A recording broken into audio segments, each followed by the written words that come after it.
Level, Vinayaka ഒരു level. രണ്ടുപേരെയും equal ആയിട്ട് പറയുള്ളൂ. അഭിനയമാണെങ്കിൽ പൊളി, മമ്മൂക്ക ഒരു രക്ഷയില്ല.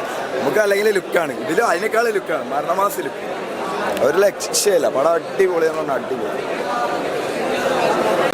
അപ്പം നല്ലൊരു ചിത്രം തന്നെയാണ് മമ്മൂക്ക ഇപ്പോൾ പ്രസ് മീറ്റിംഗ് പറഞ്ഞ പോലെ സമ്മാനിച്ചേക്കുന്നത്. എന്തായാലും വിനായകന് നമ്മൾ വളരെ വർഷങ്ങളായിട്ട് വിനായകനെ കാണുകയാണ്. ഒരുപാട് ചിത്രങ്ങൾ അദ്ദേഹം അഭിനയിച്ചിട്ടുണ്ട്. എന്തായാലും ഇതിൽ പക്വതയാർന്ന ഒരു പോലീസ് ഓഫീസറിനെ മമ്മൂക്ക കമ്പനി എന്തായാലും മലയാളത്തിന് മാത്രമല്ല സിനിമാ മേഖലയ്ക്ക് തന്നെ സമ്മാനിച്ചിട്ടുണ്ട്. എന്തായാലും ഇതിൻ്റെ ബാക്ക്ഗ്രൗണ്ട് മ്യൂസിക് പിന്നെ ജിതിൻ കെ ജോസിന് പ്രത്യേകം നന്ദി. കാരണം ഈ കഥ വില്ലൻ ആരാണെന്ന് എല്ലാവർക്കും അറിയാം സിനിമ കാണുമ്പോൾ. പക്ഷേ ഈ കഥയിലെ വില്ലനെ കണ്ടുപിടിക്കുന്ന രീതിയും ഇത് എങ്ങനെ കൊണ്ട് നിർത്തി എന്നുള്ള രീതിയിലാണ് മികച്ച ഒരു ഡയറക്ഷനാണ് അദ്ദേഹം ചെയ്തിരിക്കുന്നത്. പിന്നെ നല്ലതായിട്ട് അത് ഡയറക്ഷനും നന്നായിട്ടുണ്ട്. ജിതിനും ടീമിനും കൺഗ്രാറ്റുലേഷൻസ്. അതുപോലെ തന്നെ എന്താ പറയുക, ഒട്ടും ലാഗ് ഇല്ല. അതിൻ്റെ ഒരു ത്രില്ല് കീപ്പ് ചെയ്യുന്നുണ്ട് ത്രൂ ഔട്ട് ദ മൂവി. അതാണ് അതിൻ്റെ പ്രത്യേകത. പിന്നെ എല്ലാവർക്കും ആ സ്റ്റോറി ഏകദേശം എന്താണെന്ന് മനസ്സിലാവും. സോ അത്രയും ഒരു 10-22 ഹീറോയിൻസും കൂടെ ഉണ്ട്. എല്ലാവർക്കും ഇമ്പോർട്ടൻസ് ഉണ്ട്. അവരും കൂടെ ഉണ്ടെങ്കിൽ മാത്രമേ ഈ സിനിമ കംപ്ലീറ്റ് ആവുള്ളൂ. സോ മമ്മൂക്കയുടെ ക്യാരക്ടർ കംപ്ലീറ്റ് ആവുള്ളൂ. It is brilliant actually. Cinema is really nice. ഒരു ലാഗൊന്നുമില്ല. പെട്ടെന്ന് കണ്ട് നമുക്ക് കാര്യങ്ങൾ മനസ്സിലാക്കി അതിൻ്റെ ഫുൾ എൻജോയ് ചെയ്ത് ഇറങ്ങാൻ പറ്റും. സോ തിയേറ്ററിൽ തന്നെ വന്ന് കാണണം.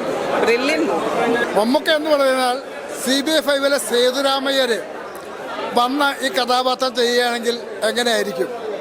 അതാണ് ഇതിനകത്ത് എനിക്ക് തോന്നിയത്. കാരണം ആ സമയത്തുള്ള മമ്മൂക്കയുടെ ഒരു ബോഡി ലാംഗ്വേജാണ് ഈ പടത്തിൽ കിട്ടിയേക്കുന്നത്. മമ്മൂക്കയുടെ അഭിനയത്തിന് കിട്ടിയേക്കുന്ന സേതുരാമയ്യർ CBIയിൽ ആ സേതുരാമയ്യർ എങ്ങനെയായിരുന്നോ അതേപോലത്തെ ആ സ്ക്രീൻ പ്രസൻസാണ് മമ്മൂക്കക്ക്. പക്ഷേ മമ്മൂക്കയുടെ കഥാപാത്രം എനിക്ക് ഏറ്റവും അധികം വെറുത്തുപോയൊരു കഥാപാത്രമുണ്ട്. വെറുക്കപ്പെട്ട ഒരു മനുഷ്യനാണ് ആ കഥാപാത്രം. ഇതിനകത്ത് 100% വെറുക്കപ്പെട്ട ഒരു കഥാപാത്രം. മമ്മൂക്കയെ പോലെ ആൾ ഇങ്ങനെ ഒരു സിനിമ ചെയ്യുമോ എന്നുള്ള കാര്യം നമുക്ക് സംശയമുള്ളൂ. പക്ഷേ Mammookka is a good actor. ഏത് കഥാപാത്രങ്ങളും ചെയ്ത് കാണിക്കാൻ പറ്റും എന്ന് തെളിയിക്കുന്ന ഒരു മമ്മൂക്കയാണ്. അതുപോലെ വിനായകൻ എന്ന് പറഞ്ഞല്ല വിനായകനകത്ത് ജീവിക്കുകയാണ്. അവർ തമ്മിലൊരു മത്സരം. പിന്നെ ഈ പടത്തെക്കുറിച്ച് പറയുകയാണെങ്കിൽ ഇതിനകത്ത് ഒരു മെസ്സേജ് ഉണ്ട്. ഇതിനകത്ത് അത് ഇന്ന് നമുക്കറിയാം, ഒരുപാട് സ്ത്രീകൾ വഴിവിട്ട ജീവിതം നയിക്കുന്നുണ്ട്. അവർക്കുള്ളൊരു മെസ്സേജാണ്, നിങ്ങൾ പോകുന്നത് മരണത്തിലേക്കാണ്. ആ ഒരു മെസ്സേജാണ് ഈ പടത്തിലൂടെ നൽകാനായിട്ട് ഇതിൻ്റെ കഥാകൃത്തും ഇതിൻ്റെ സംവിധായകനും ഒക്കെ ശ്രമിച്ചേക്കണം. എല്ലാവരും അവരുടെ വേഷങ്ങൾ ഭംഗിയായിട്ട് ചെയ്തിട്ടുണ്ട്. കമ്പയർ ചെയ്യാനൊന്നുമില്ല. ഇൻവെസ്റ്റിഗേഷൻ ത്രില്ലർ എന്ന് പറഞ്ഞാൽ അടിപൊളി ത്രില്ലർ. കാരണം നമ്മളെ പിടിച്ചിരുത്തും. വിനായകൻ പൊളി, ഒരു വിഷയമില്ല. വിനായകൻ മമ്മൂക്ക അതിനേക്കാളും പൊളി, ഒരു വിഷയമില്ല.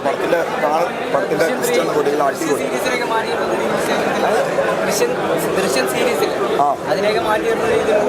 അങ്ങനത്തെ ഒരു ഇൻവെസ്റ്റിഗേഷൻ അല്ല ബ്രോ. അതായത് മമ്മൂക്ക വരുമ്പം നമുക്കൊരു ഇതില്ലേ, അതായത് പൊളിയാണ് മമ്മൂക്ക വില്ലൻ റോള്.